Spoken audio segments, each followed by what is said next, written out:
who were young boys at the time. And but then I got this no. I think I should teach this. Then I'd get the feeling of no, and I'd be like, well, that's kind of weird because I do want to teach it. And then about 6 months before I started channeling, I had a big upset with my sister, had a big fight with my sister, and I had another dark night of the soul. I had another night where I was praying and crying. And I was shown a vision, and this was the first time I was shown this vision, and I heard a voice. And the vision was of an English village, and over the village was a cobweb, and it was touching all the buildings. And the voice said to me, these hateful beliefs you have about yourself are contaminating your whole life, just like this cobweb is touching every building in the village. You need to stop thinking these thoughts. So the thoughts were that I'm ugly and that I'm unlovable. These were like my core hateful beliefs that the ego would use with me. And the next morning, again, I woke up in a deep state of peace, and I decided that I would move to Victoria. I was commuting to going to school, and it was very long. I had to get up ridiculously early, and I was like, I'm moving. I was like, I can't live with my sister on this island. I'm moving.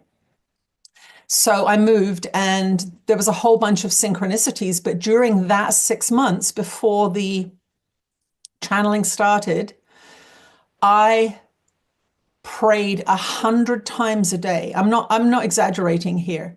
100 times a day to have my resentment with my sister removed from my mind. I knew, because I was a course student, I knew it was my resentment. I knew that it was the ego using it to perpetuate separation and suffering. And so whenever it would come up in my mind, I would pray for it to be changed. I would hand it over to the Holy Spirit. And I did that for several months. And so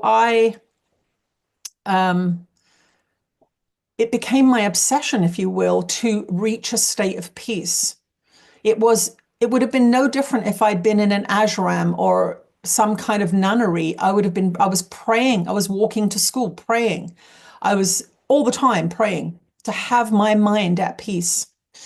And I believe that it was that intense focus in those last few months, my absolute dedication to a peaceful mind and forgiveness, because I knew it was my mind. I wasn't blaming her. I knew it was my mind, praying for my mind to be healed. And towards the end of that time, I added another prayer, which was, please make me a perfect communication device for God. I heard that phrase somewhere. I can't tell you where I heard it. Mm-hmm.